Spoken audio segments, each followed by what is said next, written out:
Another Dooley Noted Podcast comes to you from the Coach's Podcast Room at Spurrier's Gridiron Grill in Celebration Point. Okay, and welcome into Another Dooley Noted Podcast, as always presented by Titan MRI from the Meldon Law Gator Studios. So happy you're with us. We'll have Coach Spurrier with us in just a little bit. Robbie Andrew will join us a little bit later for Yes, No Way, or Maybe, as he does every Monday. We've got this thing kind of like sectioned off. It's really kind of cool. Although, look at this. Can you even read? Anybody even read all this stuff I've got written down here? No. I did go to the game. Oh, by the way, Coach Spurrier will be in here today. Andy Staples on Friday will be in studio. We always love it when Andy comes in here. He comes in. They can go pick up his kids. It's great.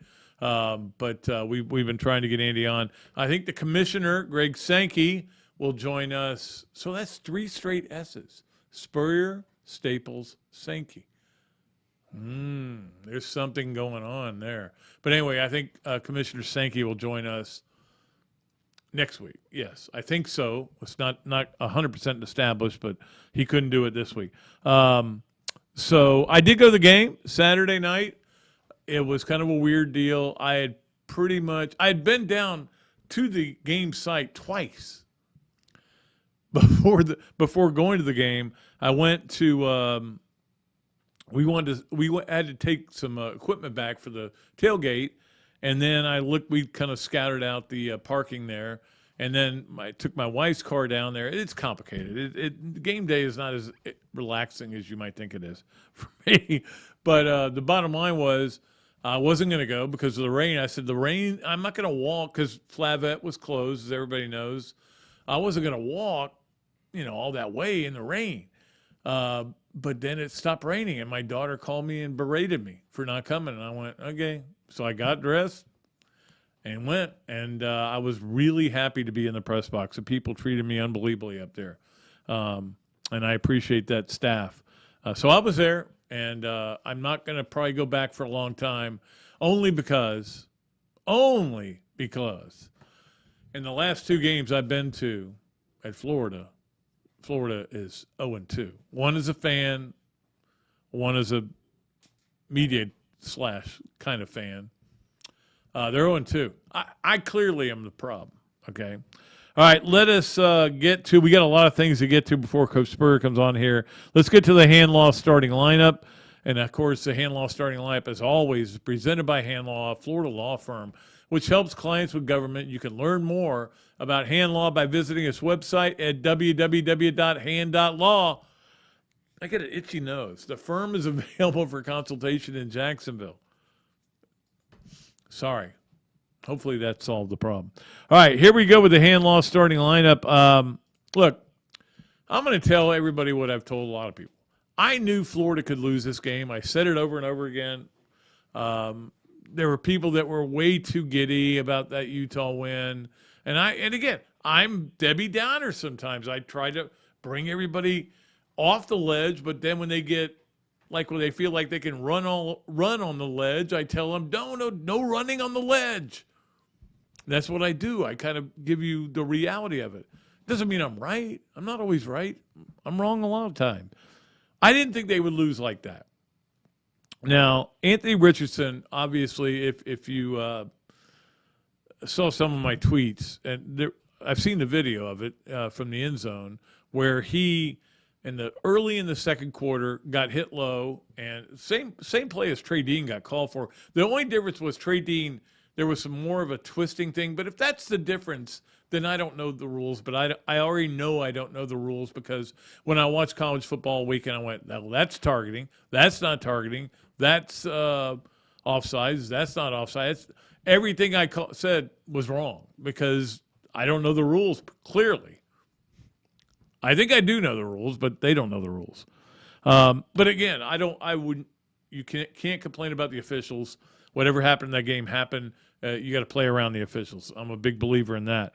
But it certainly seemed to affect him in that game. You could see him limping after that happened. Now, maybe, I don't know. I don't know any of this. Maybe they shot his leg with, some kind of a painkiller, and maybe he couldn't feel it, and that's why he had trouble. Maybe it was that he was feeling pain, but he wanted to gut it out. I will say this: the accountability of both Billy Napier and Anthony Richardson after that game was really stunning. I loved it. I loved what they had to say. And then Napier today telling the media, this group is sticking together. This is not going to get away from them. You got to operate in the truth. Losing makes you understand that you don't get redos. And so he's, again, like he was last week, telling all the right messages. But I'm telling you, we all knew this could happen. We just didn't see it happen the way it happened. That's the overwhelming thing from this game. All right, number 2 on hand loss 3 things, because I've got a lot of things to say and I'm trying to organize them. I don't think it was lethargy. I don't think it was we're all full of ourselves. Maybe, and again, I don't know Anthony Richardson well enough to be able to tell you. Maybe Anthony Richardson got a little full of himself. Maybe he did. I don't know. I don't think that was the problem. I think the problem was that I think he hurt his ankle. I think that was part of it. And I think Kentucky's way better on defense than Utah, to be honest with you. They've got a really good defense. But the bottom line is, if Florida had run the ball on every play after they went up 16-7, they would have won the game. Because it wasn't like they had to worry about Kentucky. Florida, I mean, they had that one big play, which was a great play by the receiver, and a perfect throw, and really good coverage by Florida, but he somehow caught it. They could have run every down. The play that I'm going to go back to in my mind forever, and not the 2 pick sixes, which one of them was not a pick 6, but it felt like a pick 6. It was late in the game. They got a 3rd and 3. Richardson sticks it in Etienne's belly and leaves it there. If he goes around the corner, I'm not saying he'd have made it, but clearly he didn't want to keep the ball. And I don't know what the deal was. I don't know. We haven't gotten straight answers on a lot of it. Number 3 here on hand loss starting lineup. Look, they are kind of where they should have been at this point. We thought 1-1.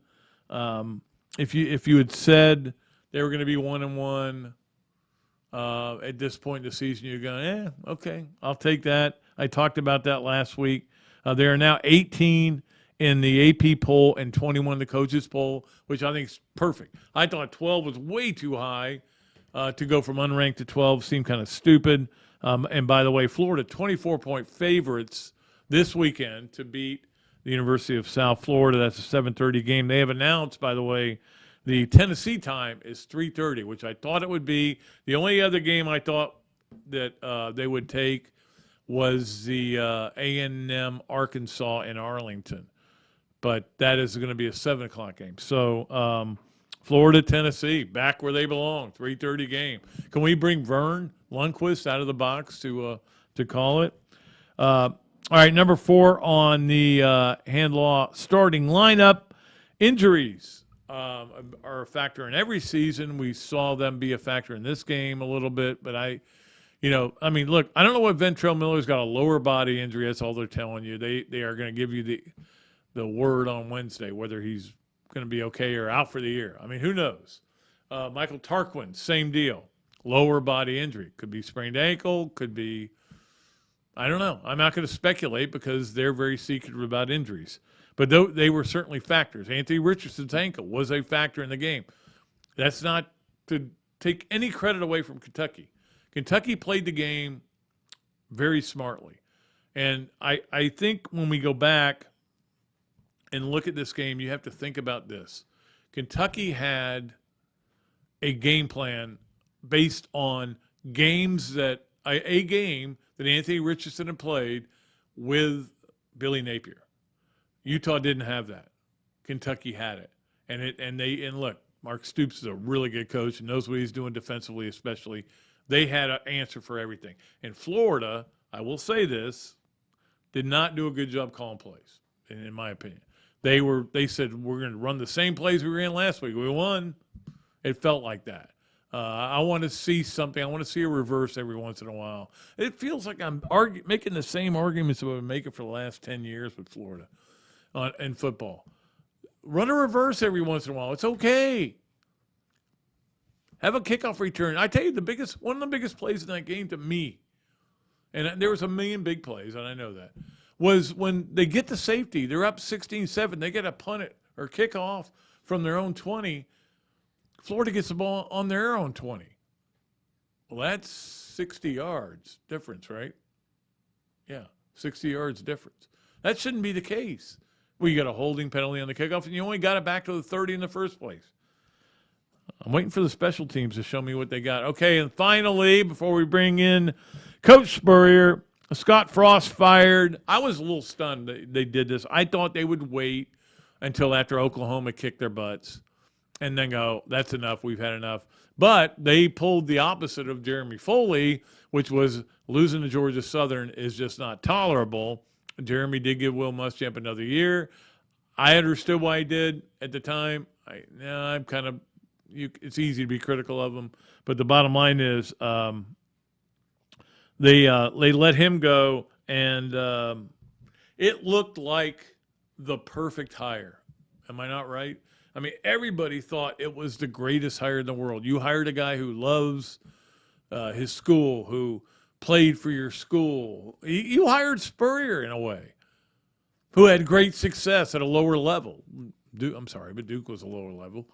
That's what you did, and this is going to be great. And he turned out, let me tell you what, I got some sources who tell me when Florida talked to Scott Frost, they went, ooh, we're not hiring that guy.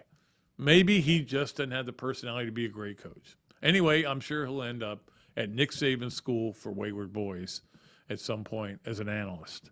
So that is our hand-law starting lineup.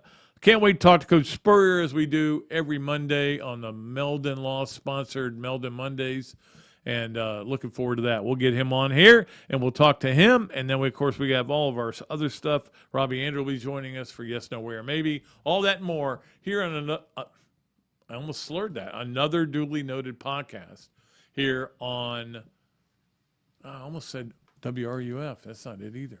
Let's go to the break.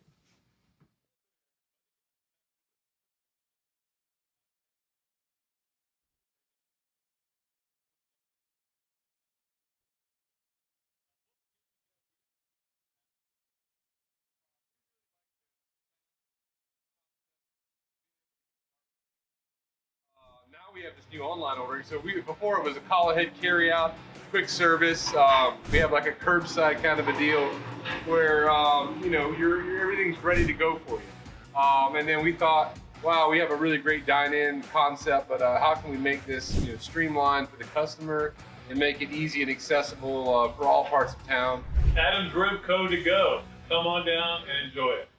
Great food, great atmosphere, a diverse menu, everything made from scratch, plenty of space, and locally owned. These are all the characteristics of a great restaurant, and you can find each and every one of them right here in Gainesville at Ballyhoo Grill. Ballyhoo Grill prepares all of their food fresh every day, from their salad dressing to their award-winning soups. Bring your family and enjoy dinner under the Tim Trebo Tiki Hut while listening to live music. Or if you're running low on time to eat out, they also deliver through Uber Eats, Bite Squad, and Postmates. A Gainesville staple that's been open for over 30 years. Check out Ballyhoo Grill on Facebook or at ballyhoogrill.com. Another Duly Noted Podcast comes to you from the Coach's Podcast Room at Spurrier's Gridiron Grill and Celebration Point. You can watch and listen to us on Facebook and YouTube for every podcast that we do on Mondays and Fridays at 2 o'clock. Listen to the podcast whenever on Apple Podcasts, Spotify, Google Podcasts, Overcast, any of the other 39 platforms where you can find this podcast or your favorite podcast. Remember to like, follow, and subscribe. If you have any questions or comments, leave them in the comments section below or call me if you want to do some advertising at 352-317-3444. Things have certainly got a little out of hand lately when it comes to just buying our everyday necessities. Just look at gas, streaming services, and heck, even chicken wings. Well, there is one necessity that shouldn't cost a ton: taking care of yourself and helping fix all the aches and pains in life, and the fine folks at Titan MRI agree. With costs a fraction of what you'd pay at a hospital, you'll not only save money, you'll be taken care of by staff with over 20 years experience. So when you need an MRI, call Titan first, and you can go where your doctors send their families. Now offering CAT scans. Alberta, I understand you were witnesses to a crash. Can you tell us about the accident?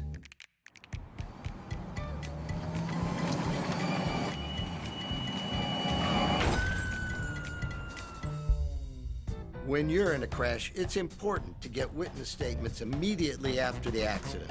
Whether you're in a car, truck, motorcycle, scooter, or even a golf cart accident, at Meldon Law, we won't back down.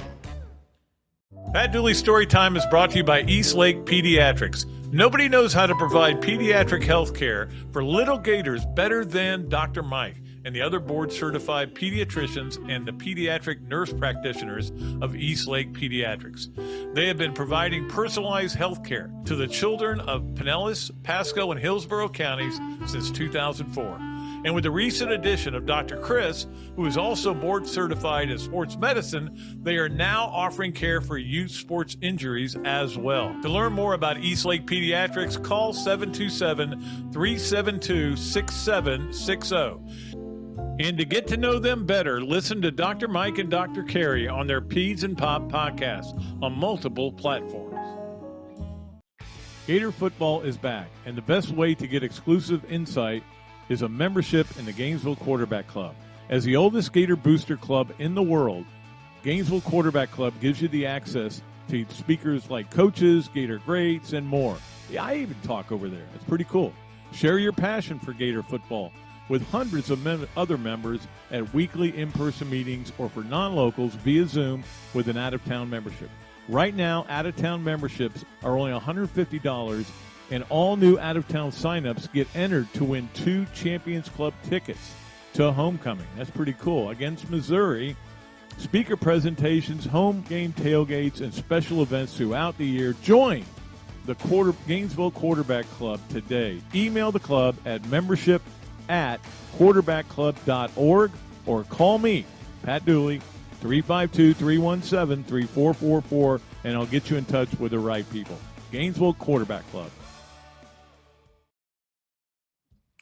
Okay, and welcome back to Another Dooley Noted Podcast. It's always great to have Coach Spurrier on here every Monday on a Meldon Monday. It's all brought to you by Meldon Law from the Meldon Law Gator Studios and at Steve Spurrier's Gridiron Grill, as we all know. You got to – I know it was a gloomy day on Saturday with the rain during the day and, of course, the result of the game, but you got to see a bunch of guys that you have champions. Champions. Yeah, well, part of my ambassador duties, in case you Gators out there, what the heck does he do over there? I got a chance to talk to our SEC championship teams from 25 years ago, our 97 group, and also 10 years ago, 2012. And we had 14 championship teams. There was 2 nationals, men's indoor track and women's tennis in 2012. All the rest of them were SEC champions. So there was 14 championship teams. Guess how many were women's sports? 8. 12. 12. 12 out of 14 were our women's sports. Women's tennis, women's cross country, gymnastics, lacrosse, soccer, women's indoor track. Mary Wise's volleyball, she had one in 12 and in 97. Mary Wise has 24 SEC championships. So all of us Gators, I think football we got 9 in 88 years. Basketball, I think we got 7 or 8, somewhere like that. Yeah. So when you read in the paper that Florida has almost twice as many SEC championships as any other school, go thank our women's sports. They are doing it. And right. Linda Teeler is our women's AD. Scott Strickland's involved in hiring our coaches over there. But I want all the Gators to know, man, what our women do in sports, they play and compete like champions. And that's why they win so many championships. And anytime you get a chance to watch them play, you need to go do it. Okay? And it's kind of cool that they now get to go to the football building and eat all their meals there for all the sports. Yeah, so remember the old, cool. they used to call them training tables. I Yeah. guess it's cafeteria now. But I think, all the scholarship athletes are invited to the big cafeteria at the new facility. Very nice. Absolutely. Well, obviously we did not. Look. I'm not. I said this before. I'm not stunned that Kentucky won the game. I'm stunned at how they won the game. Exactly. Our defense played super, Yep. Pat. To think they scored 3 touchdowns. They got a pick 6, which I don't know I still don't know who screwed That guy up. was totally I think, reading the quarterback. I the think whole way, Anthony yeah. made a mistake in thinking the guy was going to run a hitch that he wasn't supposed to. But anyway, they never explained that. Then he threw another one. The guy, he made a pretty good play, but I wish we hadn't have thrown that. So they started on the 7-yard line there, and then they hit a sort of a jump ball where our DB was all over the guy. Yeah. The guy Kimber, just yeah. made a heck of a catch. I think in the future our DB coach will say, "Go ahead and interfere if it's a 50-yard pass because it's only a 15-yard penalty." You can Yeah. strip down his arm. Yeah, you can take the 15-yard penalty, but that was sort of a lucky play for Kentucky. But other than that, our defense was outstanding. They had 70 yards, averaged 1.8 a carry, and we lose that game. Yeah, there was some bad stuff happened that we got to. As Coach Napier said, we got a lot of stuff to clean up, and if we're going to have a good year. And last week, a lot of good stuff. Oh. Yeah, that's I was guilty. I was guilty last week. I had Anthony up for the Heisman, and we had our team beat Georgia and win the East. Now we're back to square one, and I don't know. Anthony, his performance was so different from the first game. Somehow or another, Billy's got to get him back where we were that first game. Yeah, no, So, absolutely. Yeah. But, I mean, that's the thing. I mean, college football is a weird sport, as we know. I mean, some guys are good, and then things turn bad. But, I mean, now you get to find out. Like, I talked about this a lot in the all summer. Florida last year did not handle adversity well. We all know. It went right down the tubes as soon as they started losing games. And this year, we're going to see how they handle it. I mean, Well, that's true, too. Yeah, that's true, too. After we almost beat Alabama, and everybody thought we were really good. But you got to go play every week. You got to show up and be ready. And our defense was ready. Got to say that. Yep. And really, the offense, most of those guys played pretty well, but our quarterback didn't. And then obviously we were losers. And the other problem for Florida is, okay, let's say you got a quarterback who's not playing well. And I know that you always believe that the bench was a good teacher, right? There's nobody to go to. There's not a second guy to go to. You couldn't say at some point, hey, let's get Anthony out of there. He doesn't seem to be right today. And that's a problem. Yeah, we always had another guy very capable. Yeah. I've always felt if you've got two with pretty close to even ability, like Jesse Palmer and Rex Grossman, they both were involved Brock in and 4 Rex, wins. yeah. 4 wins and 4 wins when we won the SEC in 2000. Terry Dean and Danny actually both played in 93 and Weren't they 94. both MVP as the SEC championship game? Yeah, 93. Because I know Terry was in Terry 93, Dean yeah. was. Danny was, I think, in 96. But they both played a bunch in 93 and 94. Shane's the only one that went all the way through. In fact, he's the only quarterback I had at Florida that never got benched. Remember, I had to bench Danny the opening game of Southwest Louisiana. That's right. It seems like we were in a daze out there. They couldn't do anything, and you put Shoddy in. We went 2 possessions without scoring, and I said, you guys get over here and rest a minute. Danny, you rest with them. Second line, go in there. I said, Ike, you stay in there. And Shoddy threw Ike a hitch pass, and he dodged about 5 guys. Went 50 yards for a touchdown. I said, okay, Danny, you're back in. Shoddy always said, Coach, why didn't you leave me in there longer? I said, the message was sent to the other guy. You come over here and rest with us. But anyway. Yeah. Well, I mean, again, we're going to find out a lot about this Florida team going forward and find out a lot about Billy Napier. I did love after the game that Billy not only took ownership, but Anthony Richardson did. He goes, I screwed up. I had a bad game. I let down my team versus, some coaches will say, hey, well, we outgained them. I mean, they did outgain Kentucky by, I think, 4 yards or whatever. But we heard that a couple last year from some former coach. But well, it was the game was almost the opposite of the week before. Yeah. The week before, everything, the plays all went our way. Yeah. That gave us a close win over Utah. And this game, we didn't make any big plays. Kentucky made all the lucky plays, or not really, but the way the ball bounced was in their favor most of the time. And but the question is, what are we going to do now? Yeah. I mean, Anthony, you're our guy, but man, you can't play like that. So how we get him to not play like that? And that was alarming to me when he said after the game that he missed his first few throws and he lost his confidence. And I'm like, Well, that's a coach's job to get that confidence back in him, right? Well, yeah, it's everybody's job, but if he's going to lose his confidence, then he ought to come over and say, "Coach, take me out. I've lost my confidence." Yeah. That's not a good excuse. Yeah, he's got to get prepared. I mean, he's got the physical and mental ability to really play well. But I don't know exactly what happened the other night because he wasn't throwing the ball the way he does in practice or the first game. No. He was just sort of slinging. He was helter-skelter. So, yeah, Billy Napier's got some coaching to do with Anthony. We got to get him right, and if he's right, we still have a really big year. There weren't many times when you lost a game early in the season, okay? There was a couple of Tennessee games, 90 and 92, but there weren't many. How did you get your team to respond after an early loss like that? Yeah, the only year was 92, and we lost all of our pretty much offensive line. I think we had 4 seniors on the 91 team.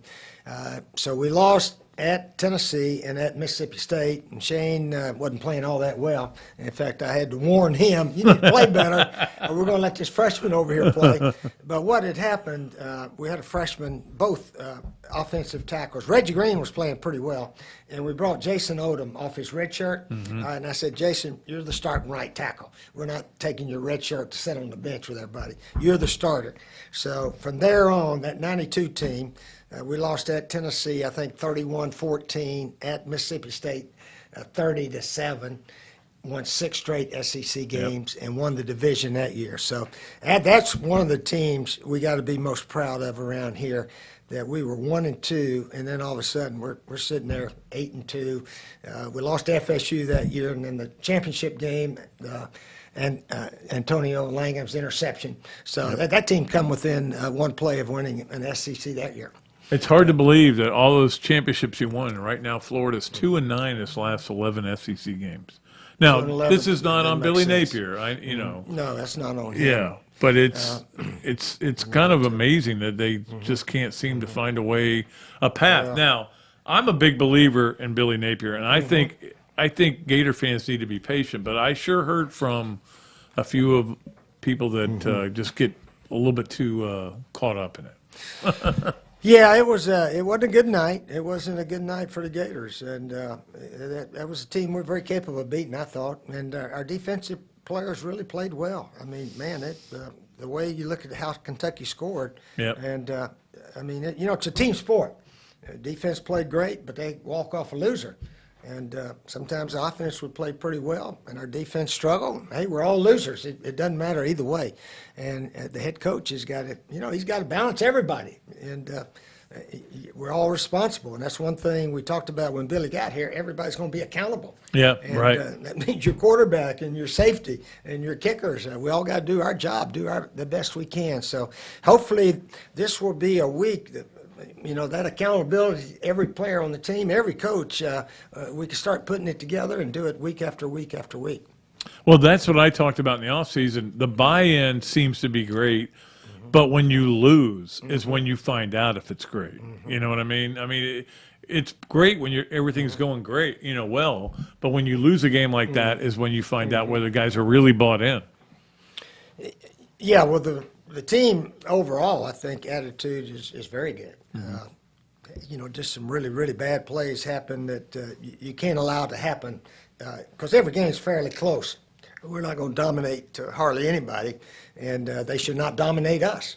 So you got to play smart, and if the other team beats you, that's one thing.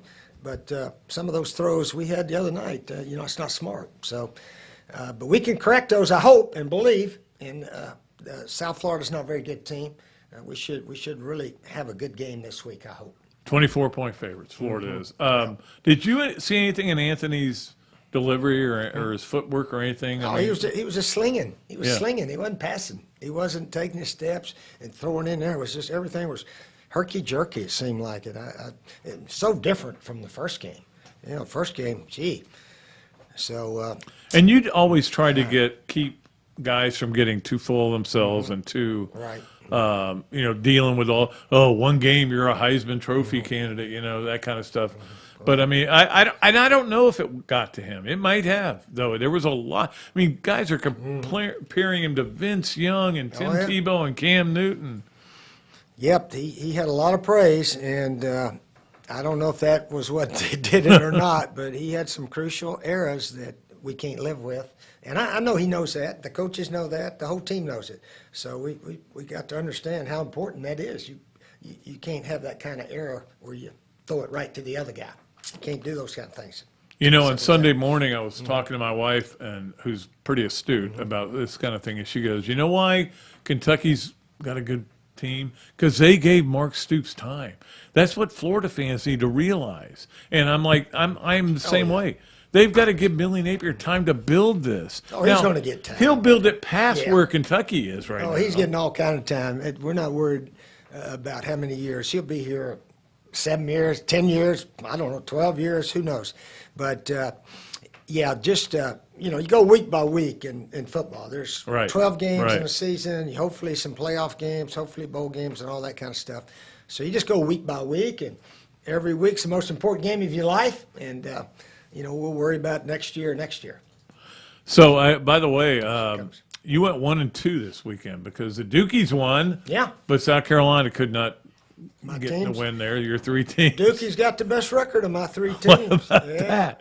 I didn't see that coming. Although Elko is a really good coach. They're playing defense, and they play pretty good offense, run the ball.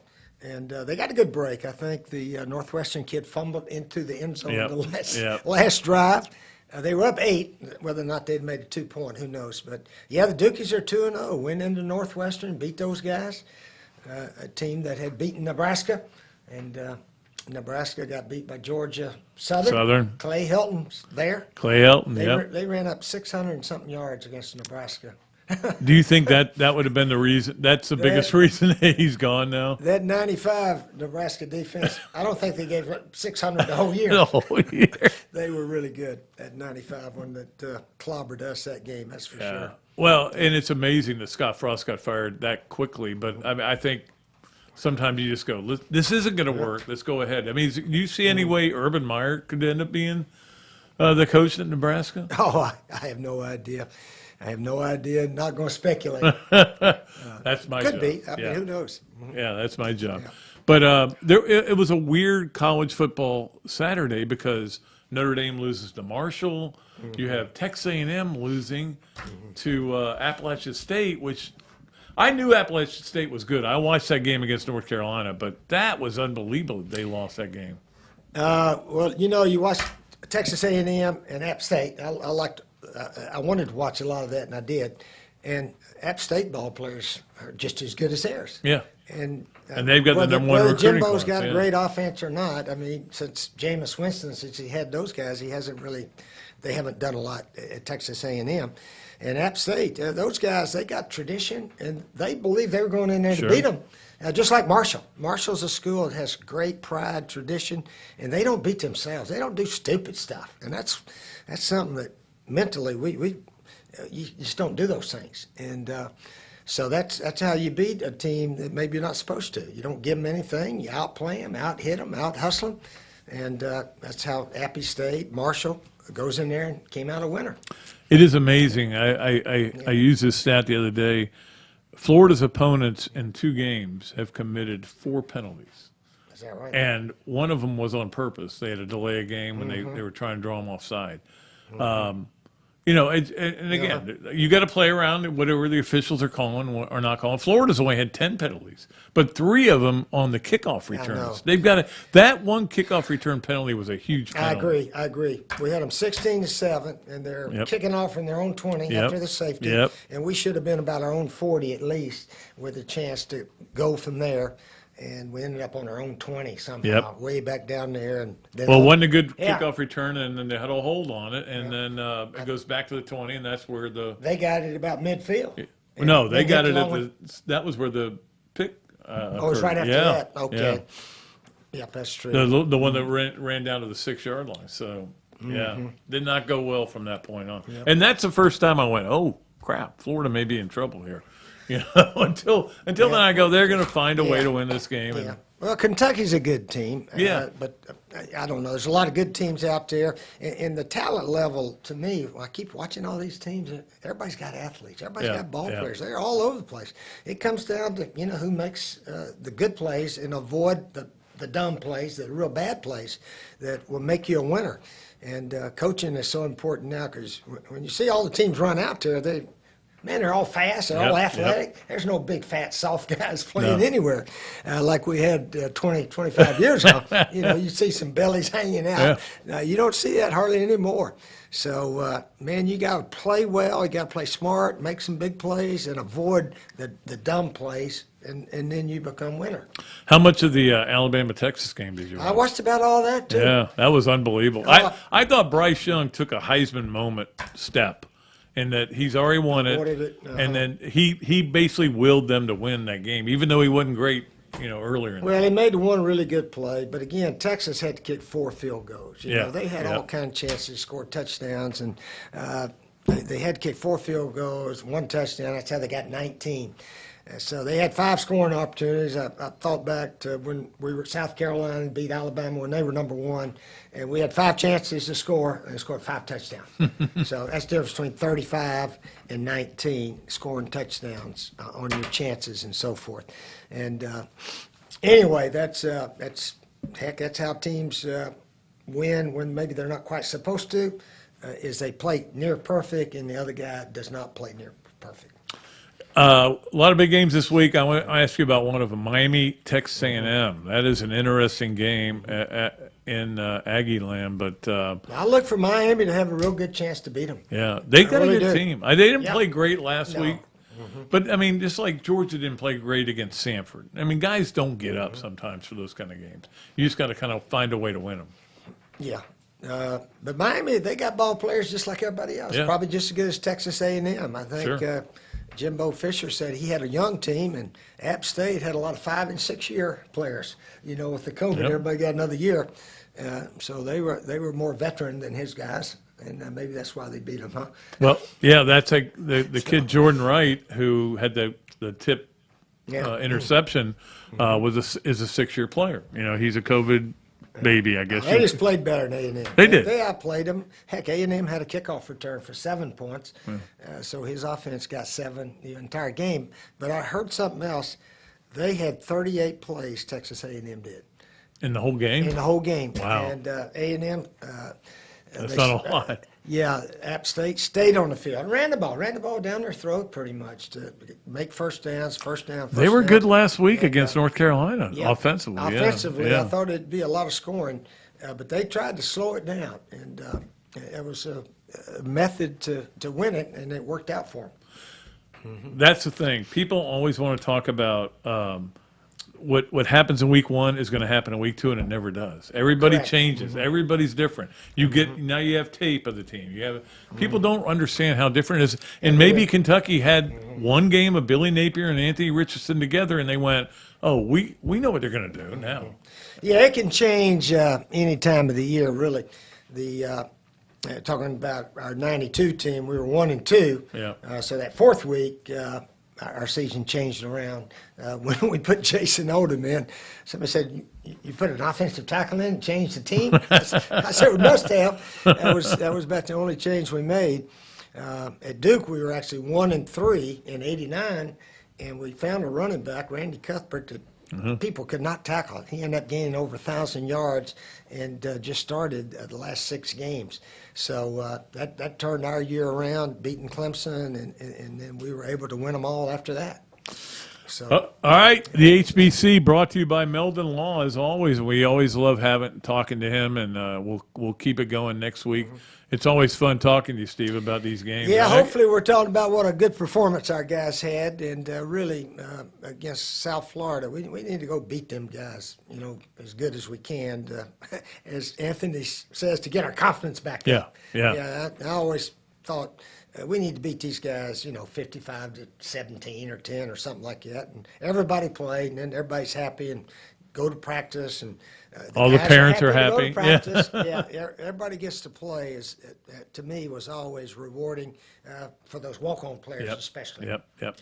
We'll see what happens. Of course, Florida 24-point favorite in this game. South Florida did win big last week against Howard. I don't know if it was one guy or an entire team. Yeah, they got ball players. With this NIL and the transfer portal. Transfer. They especially. got 15 The transfers. transfer yeah. portal, everybody's got a chance to change their team in 1 year. So, and so many teams have. They're completely different. They'll get 24, 25 transfers, Yep. and if everybody back up at one of these big schools, shoot, I can go play over here. So it's sort of evened out It has. the country. Yeah, I think that's it why really we're has. seeing all these upsets. The you know. Sun Belt teams, they're beating Yeah, everybody. they are. They got ball They're players there. dominating right They now. really do. Yeah, they're a good league. It just But I know goes- Appy yeah. State's got, like you said, has great tradition. Marshall has great tradition. These are schools that it's not like they've stunk for a long time. There's thousands and thousands of really good high school football Yeah. players all over the country. Just gotta And find them and they all develop them. can't, They all Yep. can't go to the big schools. That's They right. got to go somewhere. So I mean, the talent levels are, to me, a lot similar. Not exactly. The bigger schools still have a little bit more. But if those other schools come in and play better than you, and their guys coach better than you, yeah, a lot of upsets are very capable. Just like Marshall going to Notre Dame. Yep. I mean, they went in there thinking they could beat Notre Yep. Dame, and they sure did. I'll give you a good example, though, about what a difference coaching is. I love this guy Leopold at Kansas, and they're 2-0 right now. They're 2-0 also. Yeah, and I'm telling you, he knows what I kept thinking. I don't think Florida would take a flyer on him. This is going back to a couple of years ago, but I think he'll be a good coach if he goes to the right place. And to have Kansas 2-0 is amazing. Yeah. And they won in overtime. I Yeah. heard Kansas State, they clobbered Oh, Missouri. God. Yeah, Kansas I was State stunned by that. beat them like 40-12, something like that. Something like that, yeah. 40-12, and I heard him talking on the radio about the coach they got there now. He came from South Dakota State, or one Yep. of those schools that wins all the time. Yep. Guy said he'd won 4 straight conference championships, and he's come to Kansas State, and they got a system, and they know what they're doing, and they believe they can beat anybody. Yep. So watch out for Kansas State. Yeah, I know. I Yeah. I couldn't even tell you who the coach is. So I forget his name myself, that's what's happening in Yeah. college football, and it's the way it is. But all right, Coach, we'll see you next Monday. It's been great having you on again. We'll be back with all of our fun stuff, including Robbie Andrew on Yes, No, Where, Maybe, when we return on Another Dooley Noted Podcast. Hello there, everybody. I'm Pat Dooley, of course, from Another Dooley Noted Podcast. And this is a great Adam Brewer, and he's just opened up a place here, Adam Brewer To Go. What gave you the idea to do this, to have a to-go place like this? We really like the fast concept, being able to get the barbecue. Now we have this new online ordering. So before it was a call ahead carry out, quick service. We have like a curbside kind of a deal where everything's ready to go for you.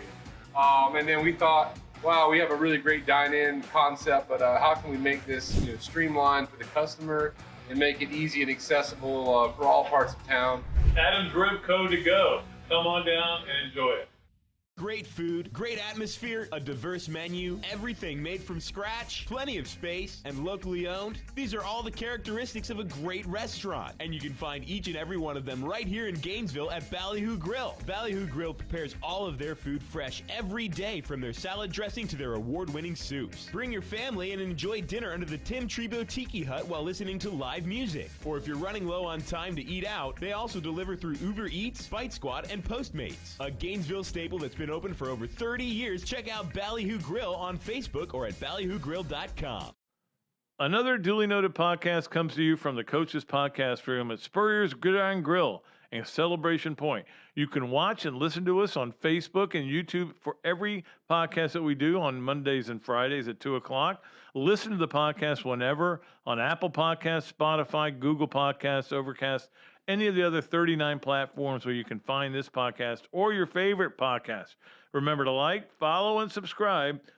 If you have any questions or comments, leave them in the comments section below or call me if you want to do some advertising at 352-317-3444. Things have certainly got a little out of hand lately when it comes to just buying our everyday necessities. Just look at gas, streaming services, and heck, even chicken wings. Well, there is one necessity that shouldn't cost a ton: taking care of yourself and helping fix all the aches and pains in life, and the fine folks at Titan MRI agree. With costs a fraction of what you'd pay at a hospital, you'll not only save money, you'll be taken care of by staff with over 20 years experience. So when you need an MRI, call Titan first, and you can go where your doctors send their families. Now offering CAT scans. Albert, Alberta, I understand you were witnesses to a crash. Can you tell us about the accident?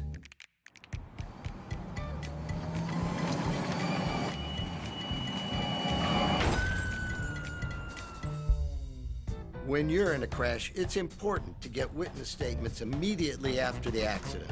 Whether you're in a car, truck, motorcycle, scooter, or even a golf cart accident, at Meldon Law, we won't back down. Pat Dooley Storytime is brought to you by East Lake Pediatrics. Nobody knows how to provide pediatric health care for little Gators better than Dr. Mike and the other board-certified pediatricians and the pediatric nurse practitioners of East Lake Pediatrics. They have been providing personalized health care to the children of Pinellas, Pasco, and Hillsborough counties since 2004. And with the recent addition of Dr. Chris, who is also board certified in sports medicine, they are now offering care for youth sports injuries as well. To learn more about East Lake Pediatrics, call 727-372-6760. And to get to know them better, listen to Dr. Mike and Dr. Carey on their Peds and Pop podcast on multiple platforms. Gator football is back, and the best way to get exclusive insight is a membership in the Gainesville Quarterback Club. As the oldest Gator booster club in the world, Gainesville Quarterback Club gives you the access to speakers like coaches, Gator greats, and more. Yeah, I even talk over there. It's pretty cool. Share your passion for Gator football with hundreds of other members at weekly in-person meetings or for non-locals via Zoom with an out-of-town membership. Right now, out-of-town memberships are only $150, and all new out-of-town signups get entered to win 2 Champions Club tickets to homecoming. That's pretty cool. Against Missouri, speaker presentations, home game tailgates, and special events throughout the year. Join the Gainesville Quarterback Club today. Email the club at membership@quarterbackclub.org or call me, Pat Dooley, 352-317-3444, and I'll get you in touch with the right people. Gainesville Quarterback Club.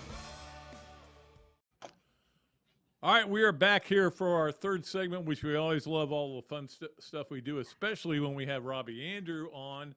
And, of course, Robbie's appearances are brought to you by Hesser Kipke, and he's coming to you on the Big Mills Zoom line to play the Big Mills cheesesteaks, yes, no way, or maybe.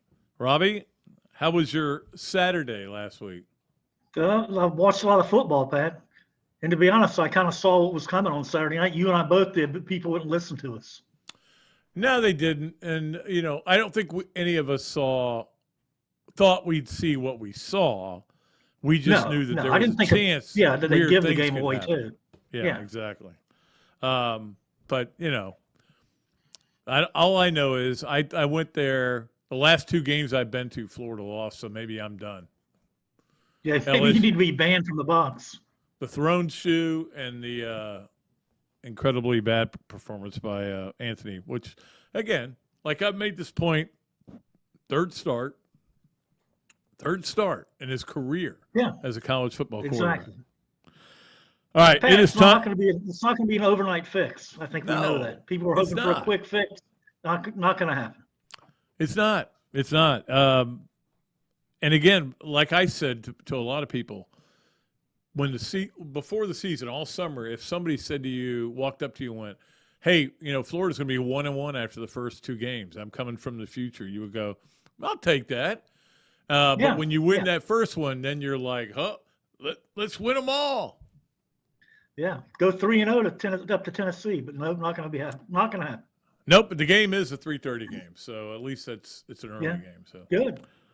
All right, here we go with yes, no, where, maybe as always is brought to you by Big Mills Cheesesteaks, street dining done right. Go in there. If you mention Another Dooley Noted Podcast or just say Dooley really loud, they will give you free French fries with your order. All right, number 1, Robbie, Urban Meyer is the next Nebraska coach. No way.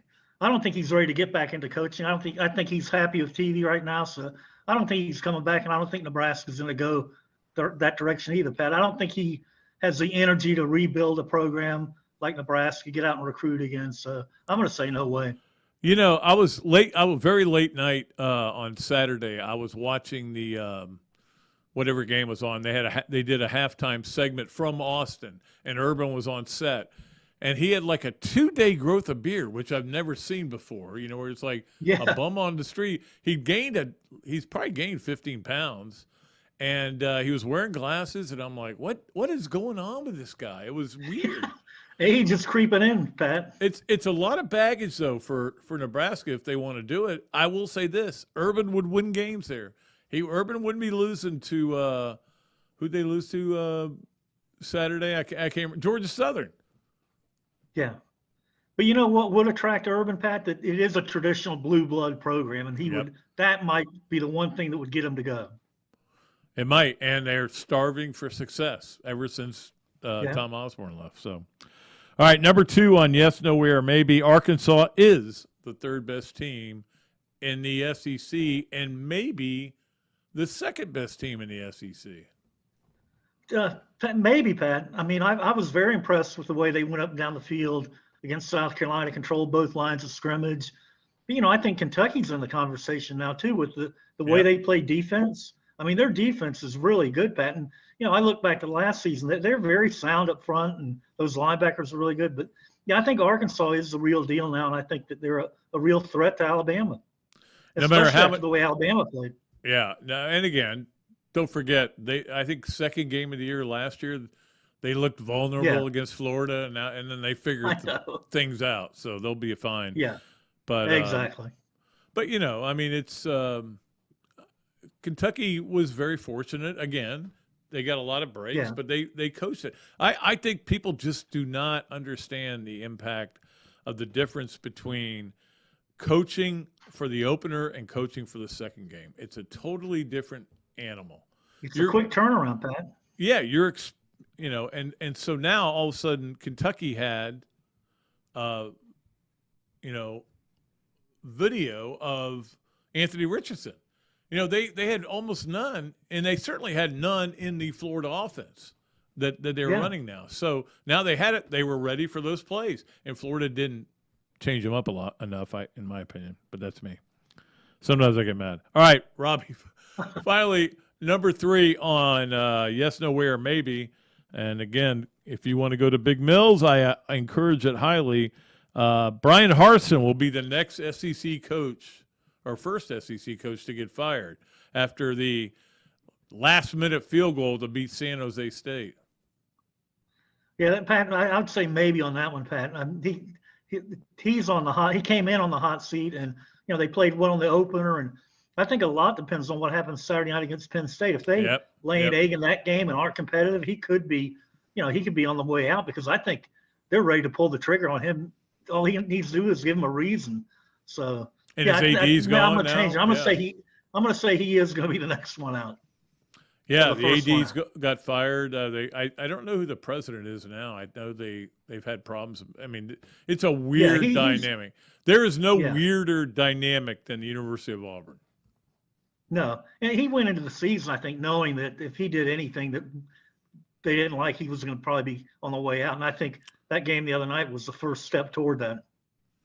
He is 2-0, though. You just got to. True. But so if they play well Saturday night, I think he'll get a reprieve for a little bit. Yeah, I mean, is that a night game, Penn State game? I think it is. Yeah. Well, I'll be on the second TV while I'm watching the USF game. Something else to watch. I went to the game though Saturday night, Robbie. I want you to know that. I know you jinxed him. I know. Hey, what's my record in the last 2 games I went to in person? 0-2. 0-2. LSU thrown shoe. Anthony Richardson threw the ball like he was throwing a shoe. Stay away from the game, Dooley. All right. Don't watch the game, Dooley. All right. Well, I will watch some other things, and we will get to our other stuff. But thanks so much to Robbie, who appears courtesy of Hesser and Kipke, for joining us on 3 Things. Thanks, pal. I'll see you Tuesday. All right, my man. See you. All right, that was Yes, Nowhere, Maybe. We always loved playing that with Robbie on Mondays, and love that Coach Spurrier was in here. Let us get to – we got a lot of things to get to in a short amount of time. Long way to go and a short time to get there. That was Smoking the Bandit, right? All right, let us get to our Campus USA Credit Union play of the game, and here it is. I thought at this point Florida's winning this game. Great rush by Brenton Cox, knocks the ball up in the air. Jervon Dexter gets the pick, which, he played his butt off in this game, and that's where you thought this was going to be the game. This was it. Florida was going to go in here and dominate. They did score again. They did try to block Brenton Cox with a running back, which I think a freshman running back. But anyway, whoever it was, did not work out. This was a huge play in this game, and I thought was going to be the difference in the game. However, it did not work out that way because, and I go back to this on the kickoff to follow that. Florida gets a holding penalty, starts at their own 20 instead of starting maybe at the 40-yard line or something and maybe putting the game away. I think that was a huge factor in this game. Let us get to our Hesser and Kipke 3 things. And, again, thanks to Campus USA Credit Union, where I bank, for being a great sponsor, and we appreciate them. Usually we have Coach Spurrier break it down, but we kind of ran long with him, so we'll have, and again, it was a defensive play, so he'll break down offensive plays. Hesser and Kipke 3 things is brought to you by Hesser and Kipke, a law firm based in Hale Plantation, specializing in employment, workers' comp, and family law. Visit their website at www.hklawfl.com or call Ken and Jennifer at 352-339-9920. Let's start off with number 1. Sunday is my fun day, especially the first Sunday of the NFL season. I don't like Mondays, but I love Sundays, especially the first game of the season because you get free NFL Red Zone. So I watch that all day. The games are all great. It was really fun to watch the NFL games. And the other part was the games don't really matter. I mean, if you win, great. If you lose, no big deal. You got 17 games. It was just fun to watch, and the games were awesome. We almost had 2 ties for the first time since 1973, but I can't remember who won. It got confusing after a while, and certainly the way it finished on Sunday night with Dak Prescott getting hurt and out 6 to 8 weeks, not good news for the Dallas Cowboys. Number 2 on Hesser and Kipke 3 things, Georgia goes to number 1 in the AP poll, coaches poll. Alabama still number 1. It really doesn't matter. But clearly, Georgia is, I think right now, Georgia's the best team in the country. Now, they haven't played a great team. Alabama played, I don't know that Alabama's played a great team. I think we're seeing some parity coming in here with a lot of teams with transfer portal and all this stuff. We'll see how that all works out. Texas got ranked after losing. They lost a game. They went to 21 in one poll and 20 in the other. The polls are weird early, but I still love them early. It's still more interesting if you beat number 5 versus beating unranked. I'm sorry, it is. Number 3, credit the Dodgers. I'm sorry, I hate to do this, but I have to credit them. They're the first team to clinch a playoff berth. They did that, and they also unloaded Kenley Jansen to the Braves, who, again, blew a save. Look, I know he's supposed to be great, and I know that he's leading the league in saves, but your closer cannot have a ERA in 3.91. You can't not do that. You can't do that. Yesterday's game really ticked me off. Anyway, that is our Hesser and Kipke 3 things. Let's get it to our Leonardos at Millhopper. Quick picks. We got a lot of people that were successful last week, but here we're going to give you the Thursday night game. Chargers at Kansas City. The Chargers are only getting 3 points. That seems like a pretty obvious Kansas City bet, but you guys do whatever you want to do, and we'll have another winner coming up in a couple of weeks. And, again, you're going to get a copy of my new book, so that'll be exciting for you and for me. Let us go to, and, again, thanks to Kyle playing golf with him next Friday in the Stop Children's Cancer Tournament. Adams Ribco to go, Gator of the weekend, and I really was trying to find somebody, and I nothing went well for Florida sports-wise. I finally decided to do this. The University of Florida is our Gator of the weekend. The reason is University of Florida, again, it came out today, U.S. World News Report, number 5 public university. Now, I don't know how they figure these things out. I don't care. The bottom line is this helps with recruiting with some players. Not with all, not with the majority, but it helps with some players. Some players, moms and dads go, hey, they're the number 5 school. Where's your school rank? We're 43rd. I'd rather my son go there. It helps. And it certainly helps with recruiting, faculty, and everything. So whether these rankings are any less bogus than the AP doesn't matter. It matters that they are number 5. So the University of Florida gets our Adams Ribco to go Gator of the weekend. The entire school does. And my wife works there. All right, let us get to the Gainesville Quarterback Club games of the weekend. We'll just give you, and again, David Cutcliffe speaking. If you haven't joined the Gainesville Quarterback Club, you need to. It's really a fun club, and they get such great speakers. I can't wait to hear David Cutcliffe on Tuesday night. Denver at Seattle is the game we just talked about. That is tonight at 8:15 on ESPN and ABC. And then, of course, L.A. Chargers at Kansas City at 8:15. It's only on Prime Video, which I think I get, but I'm not sure.